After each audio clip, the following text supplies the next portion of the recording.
minutes. On va vous parler du projet Beauport 2020. Ce qu'on appelle le projet Beauport 2020, c'est le projet d'agrandissement du port de Québec vers l'ouest. Et présentement, l'Agence canadienne d'évaluation environnementale a commencé son processus de consultation. Il y a plusieurs personnes, groupes qui ont déposé des mémoires pour poser des questions, pour soulever leurs préoccupations, leurs craintes.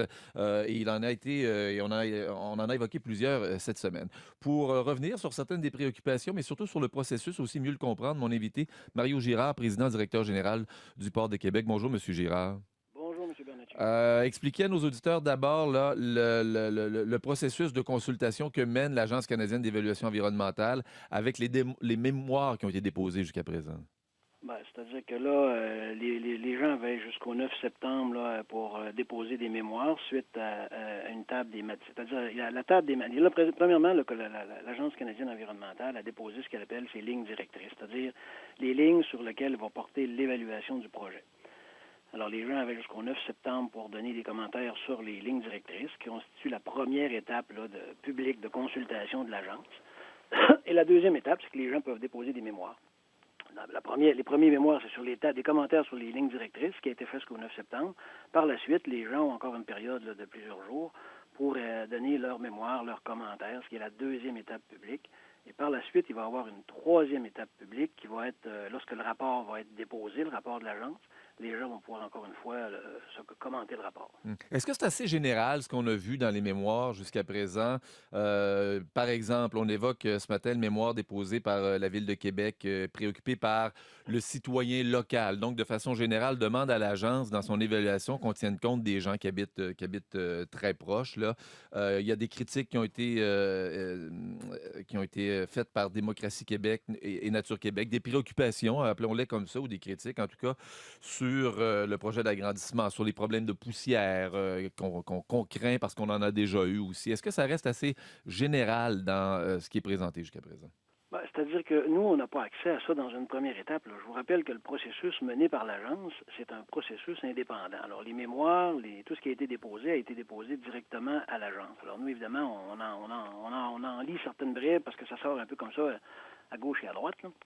Mais les mémoires ne sont pas déposées au port. Elles sont déposées directement à l'agence qui, par la suite, va avoir c'est à elle qu'il faut poser cette question-là concernant c'est quoi la nature, puis je pense que c'est assez confidentiel, mais pour le moment, mais tout ça va être rendu public éventuellement. Oui, ça l'est déjà pas mal, là, vous l'évoquez depuis 2 ou 3 jours. Là, on en lit presque tous les jours dans le soleil des extraits des rapports. Ce matin, on parle de 4 nouveaux dômes, par exemple, comparables et d'une réaction, parce que ça, le projet, puis les 4 dômes, si je consulte le document de l'Agence environnementale et du projet Beauport 2020, on voit bien qu'ils sont sur le plan, là, des dômes un peu comme ceux qu'on a construits le long de la promenade, le long de la piste cyclable sur le boulevard Champlain, et des préoccupations qui sont évoquées par Nature Québec. Est-ce que c'est le genre de commentaires, vous, auxquels vous vous attendez, là, ou vous vous attendiez? C'est une bonne question, celle-là. Puis je suis revenu de vacances hier, M. Bernatchez, puis je vais emprunter une citation du maire Labaume qui dit « Je dois être de retour à Québec, c'est sûr ». Alors, ça m'a fait bien rire ce matin puis hier de voir les commentaires, parce que,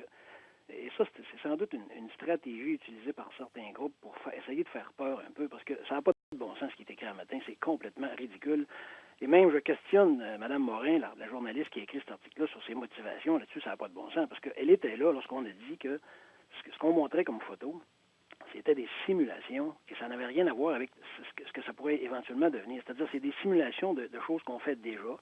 Et tout ce qu'on voulait exprimer par ça, excusez-moi, c'était exprimer que ça serait sous couvert. Alors, on a montré, ça serait quoi, dans le fond, un terminal portuaire sous couvert, entièrement sous couvert, et on a dit que pour chacun des projets, ultérieurement, on reviendrait consulter la population pour leur présenter les projets lorsqu'ils arriveront. Alors, à ce matin, on a une discussion qui est totalement futile et inutile. C'est une stratégie pour faire peur un peu, pour Hmm. probablement soulever un débat. Puis on Mais réussit encore une fois, les journalistes, dans le fond, ce matin, ça appelle. Là, hey, c'est quoi ça fait les 4 dômes-là? Alors, il y a plus d'informations dans l'article un matin que j'en ai chez moi au Port de Québec. ouais, mais en même temps, il me semble avoir vu le plan ce matin, là, on me l'a montré, puis ils sont sur le plan, là, ils sont là. Il y a des dessins avec la largeur, la hauteur, la grandeur. C'est là, monsieur Oui, Girard. mais M. Bernatchez, je vous inviterais, et j'inviterais vos auditeurs à aller voir la vidéo sur le port, sur le site du port web un matin, au Port de Québec. Il y a un avis qui précède la vidéo qui dit que ce qui suit, c'est des simulations et que chaque projet, ultérieurement, sera présenté via le processus environnemental de participation citoyenne et les gens auront l'occasion de commenter. Mais c'est ce qu'ils font, c'est ce que Nature Québec fait, au fond. Là. Ils ont commenté sur ce qu'ils ont sous les yeux Ben présentement, oui, mais non? là, je pense que commenter sur des simulations, quand il n'y a pas de projet concret, ça s'appelle, moi j'appelle ça des pertes de temps.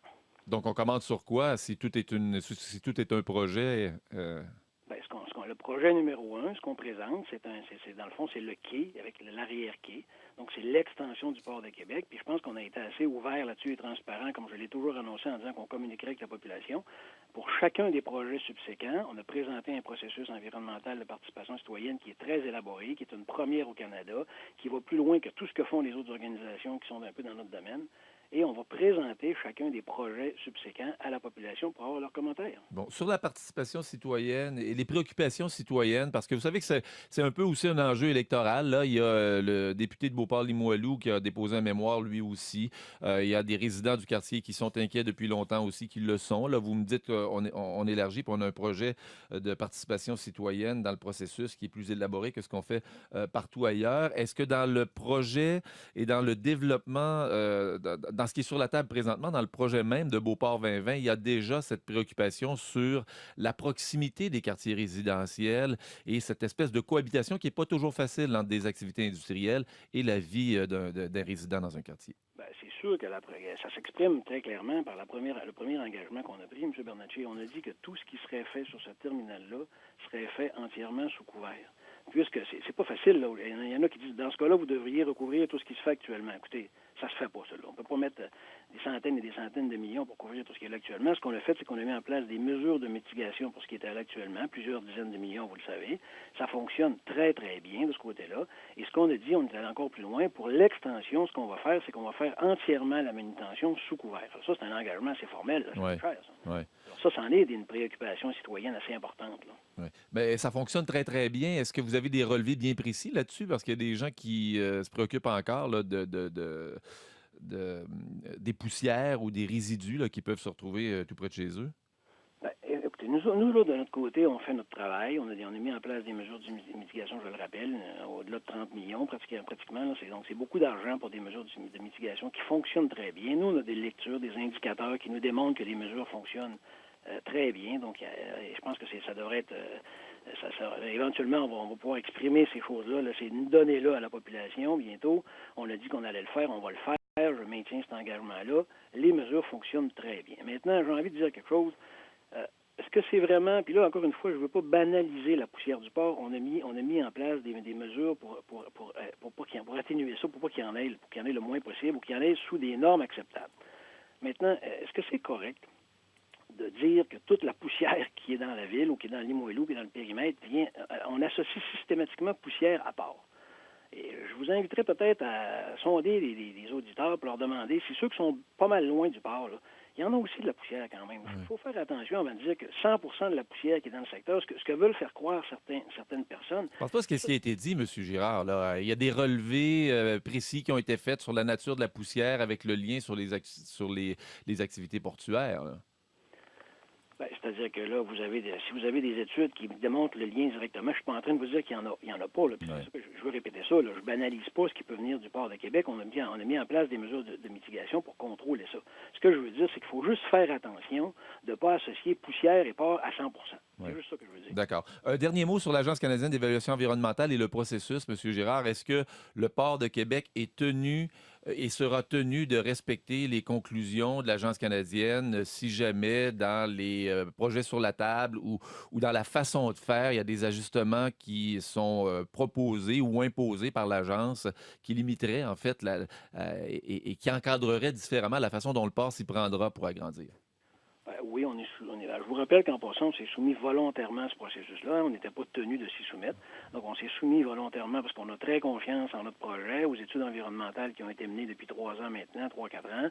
Alors, on est vraiment sérieux dans ça. On est très responsable dans tout ce qu'on a fait comme études d'évaluation environnementale. Et bien sûr que les recommandations de l'agence, la très sérieuse Agence canadienne d'évaluation environnementale, ceux qui ne sont pas convaincus n'ont qu'à aller voir la table des matières ou les lignes directrices qu'on appelle, là, qui sont sur le site web. Et vous allez voir que c'est très sérieux et profond comme analyse. Maintenant, oui, on s'engage, nous, à respecter effectivement les recommandations, les commentaires de l'Agence canadienne lorsque le rapport public sera émis. Merci, M. Girard. Plaisir, M. Bernatchez.